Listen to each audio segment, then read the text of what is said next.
A 48 years old woman has been diagnosed with essential hypertension and was commenced on treatment 3 months ago.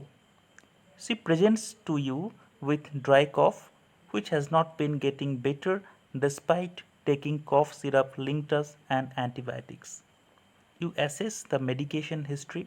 Which of the following antihypertension medication is responsible for the patient's symptoms? Amlodipine, lisinopril, atenolol, furosemide. Read this question again and think what should be the answer.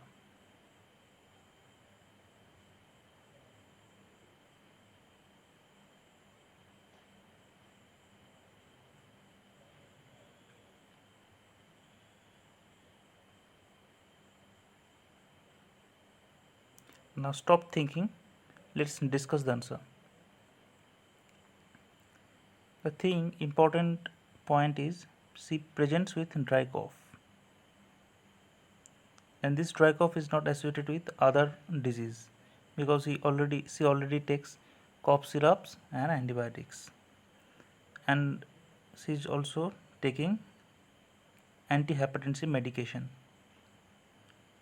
So we know that ACE inhibitor, ACE inhibitor, its side effect, one of the side effect is dry cough. So among these four options, option B, lisinopril is ACE inhibitor. So this is the answer, option B, lisinopril, because ACE inhibitors side effect is dry cough, and in these cases usually doctor uh, give alternate medicine if these symptoms persists, angiotensin receptor blockers or other amlodipine, atenolol, other drugs. So answer is B. So we'll discuss the next question.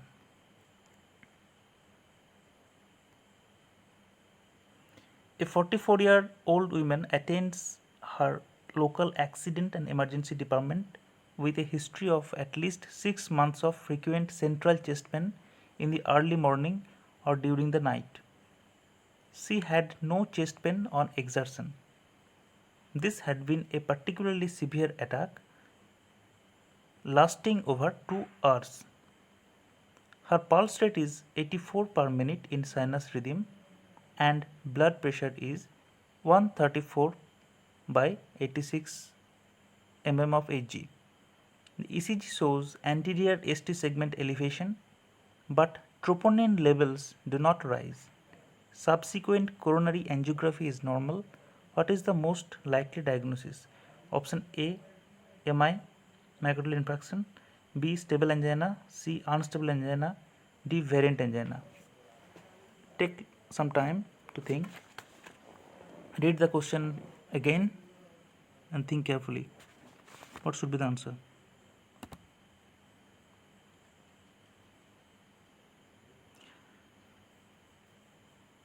Now stop thinking.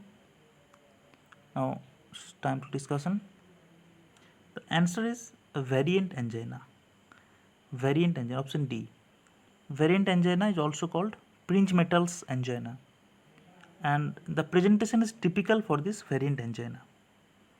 Okay, and the reason of variant angina actually it is controversial, but it is think that vasospasm in small coronary artery is the reason for variant angina. Vasospasm spasm in small coronary artery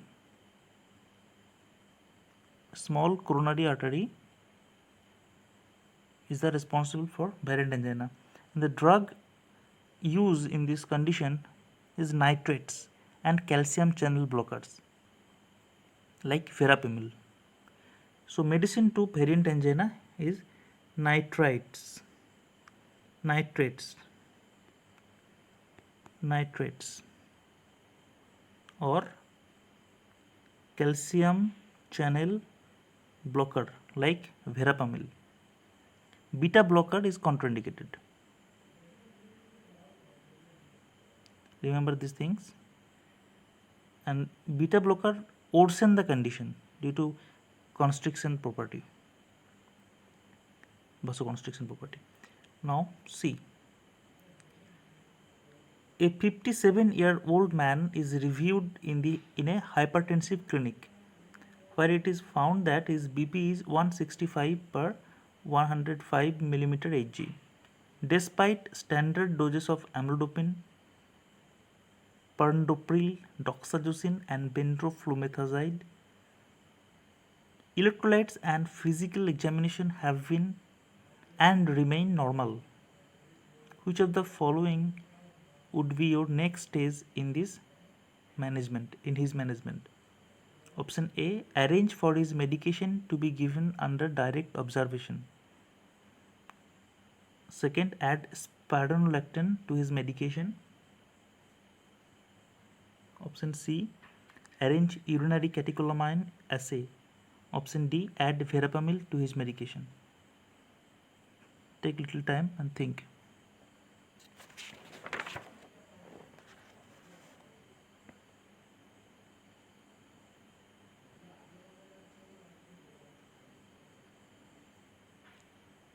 Now stop thinking. Time to discussion. I spelled mistakenly this. This is actually perindopril. The answer is A. Arrange for his medication to be given under direct observation. The most common reason for this condition is not taking the medicine. Patient is not taking the medicine, or he is taking infrequently.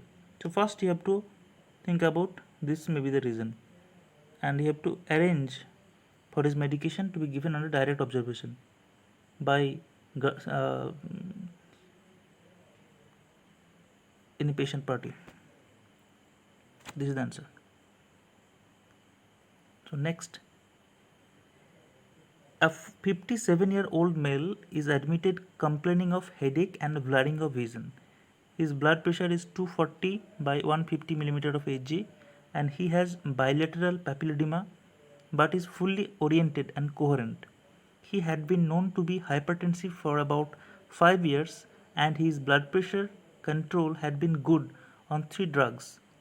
However, he had decided to stop all medication 2 months before this event. Which of the following would be your preferred parenteral medication at this point? Option A, glyceryl trinitrate, B, hydralazine, C, labetalol, D, sodium nitroprusside, E, phentolamine. Read again and think carefully.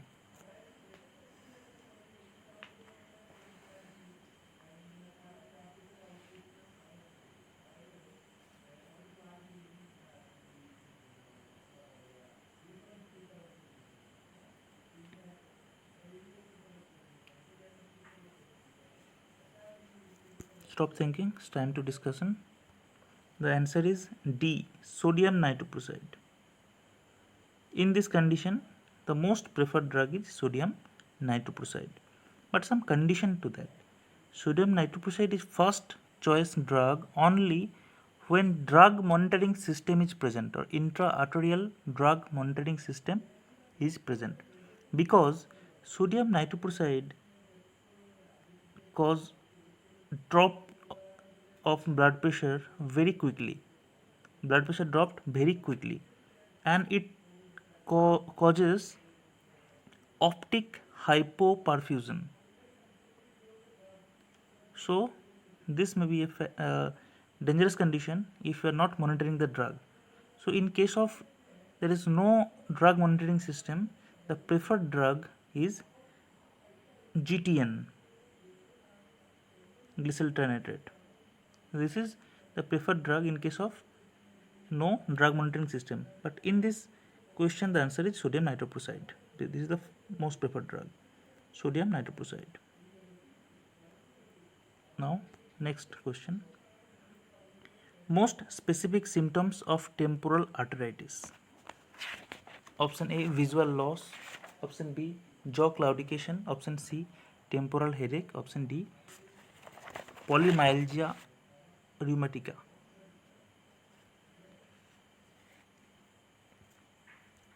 The answer is option B, Jaw claudication. What is temporal arteritis? Temporal arteritis or giant cell arteritis, it is a chronic vasculitis of large and medium vessel arteries, usually affecting the cranial branches of arteries arising from aortic arch. Jaw claudication is the most common symptom. What is temporal arteritis? It is the chronic vasculitis of large vessels, mainly the arteries that are arising directly from aortic arch. So let's move on to next question. See, which of the following following substance produced by osteoclasts is responsible for digestion of minerals during bone resorption?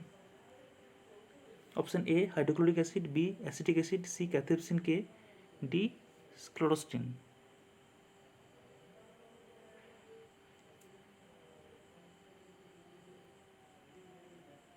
Answer is hydrochloric acid, HCl.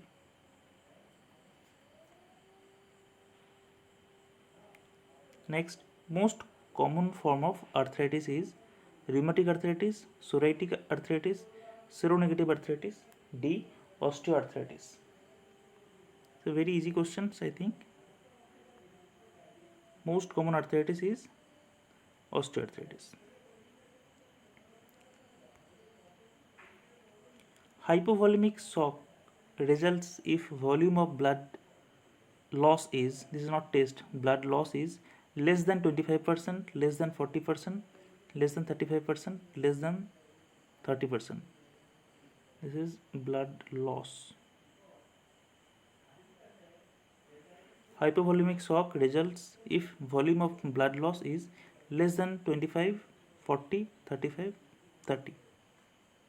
Answer is less than 40% or greater than 2 liter.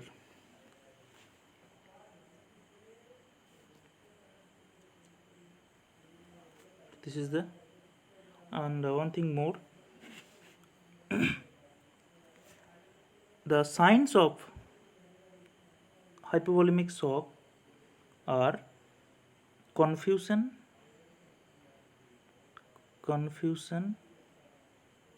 second is dyspnea,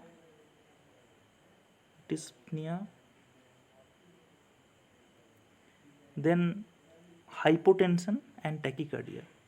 These are the signs of hypovolemic shock: confusion, dyspnea, hypotension, diaphoresis and tachycardia. This is an important question. Next question is, most frequent site of regional lymphadenopathy is axilla, neck, groin, abdominal region. Most frequent site of regional lymphadenopathy, neck. Next, preauricular lymphadenopathy accompanies which of the following?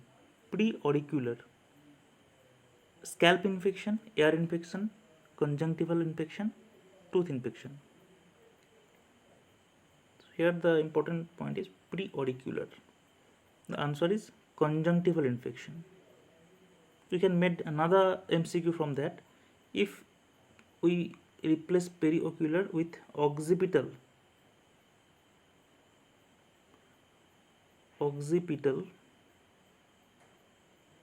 lymphadenopathy accompanies which of the following? Then the answer will be scalp infection. Scalp infection will cause occipital lymphadenopathy. Next, we'll move into next question. Susceptibility of infectious disease increases sharply when neutrophil counts fall below 1000 cell per microliter, 2000, 3000, 4000.